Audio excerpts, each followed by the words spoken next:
So question number 10, we're being told that given that y is equal to ln bracket x root x plus 1 cubed, find dy dx. So this looks bulky, but it's also an easy one.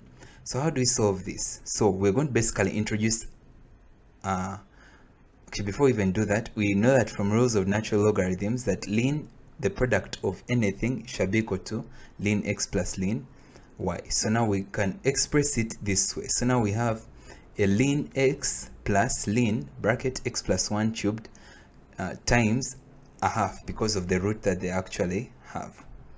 So that is basically going to be equal to ln x plus 1 to the power 3 over 2. Now we can actually bring the powers to the left hand side. So that's actually now what we have. But we know that when we differentiate this, we know that ln x is 1 over x, as we've proved before.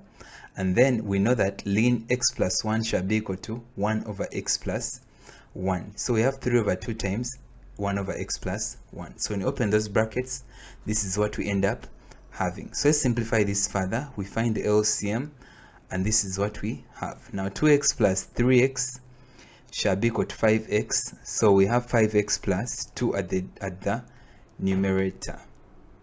And this actually becomes our answer. But now next we're going to factorize out a 2 from the denominator, and then we'll have 2x into x plus 1. So this is going to be our final answer, as easy as that.